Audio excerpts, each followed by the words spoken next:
In this video, we are going to talk about the concept of ketosis.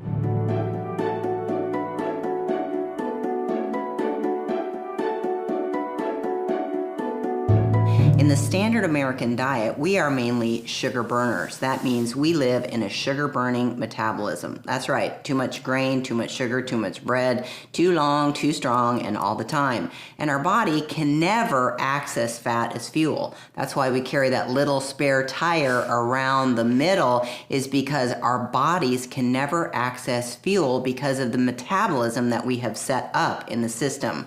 Now, this ketosis is kind of a neat new fad, but actually it's not really a fad. It's kind of the way we should start to engineer our nutritional protocols. We should start to move our systems into a semi-ketotic nutritional plan. That means when sugar is out, your body's not going to miss it. You're not going to have low blood sugar spells. You're not going to be hypoglycemic. You're not going to be moody when it's time for lunch. Your body is in a fat-burning metabolism. That's right, it's burning fat as fuel. So ketones are a fuel that the system can actually utilize to burn and run on. We really don't need sugar. If you look at the literature, I want you to tell me where you can find that there is an essential carbohydrate. Well, you won't find it. You will find that there are essential amino acids and essential fatty acids. When your body is in a state of ketosis, it's living on those fatty acids. Those are essential for health, and your body actually needs those.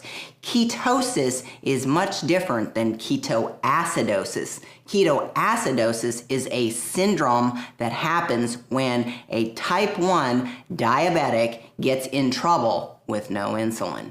So don't mistake ketosis for ketoacidosis. We are trying to move our patients to that ketotic nutritional plan. And understand, I hear a lot of folks talk about a low-carb diet, and they'll make the critical mistake of eating a lot of protein and a lot of fat, and they'll completely leave out all fruits and all vegetables. Now, understand what Dr. Michelle said. If you want to find yourself in ketosis and put yourself there, if you have the spare tire, excess fatty tissue, the semi-ketosis nutritional plan is for you.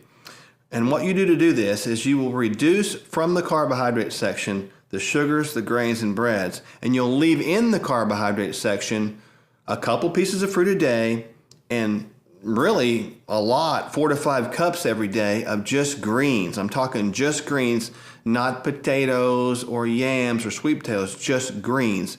From the protein section, you'll eat enough, and typically what I define as enough is you'll take your lean body mass, whatever that is, non-fatty tissue, and you will divide that or multiply that times about 0.8. That many grams per day of protein is sufficient, and the rest can come from fat. And that'll put you in a place where fat will become your primary source of fuel, and you'll be dumping those ketones, and you'll be in ketosis.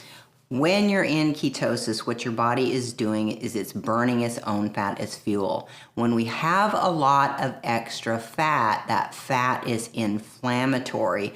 So when we use a semi-ketogenic diet, guess what we're burning up?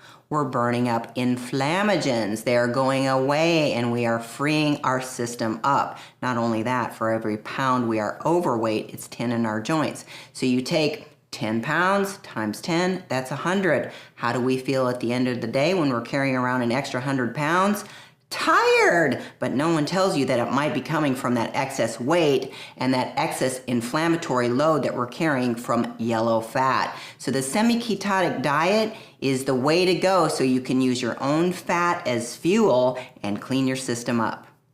If you have extra fat around the middle, or anywhere else for that matter, friend, you're not designed to hold excess fat in your body. It's a wonderful fuel. Every gram of fat represents 9 calories as compared to every gram of carbohydrate representing 4.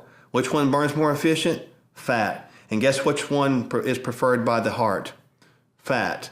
So when you put yourself in a ketogenic diet, your heart's going to like it, your body's going to like it, and your fat's going to go down. And you won't have those blood sugar swings. You won't get hangry when you're hungry. Don't get hangry. People will like you better. Get rid of the breads, grains, and sugars. You'll feel better.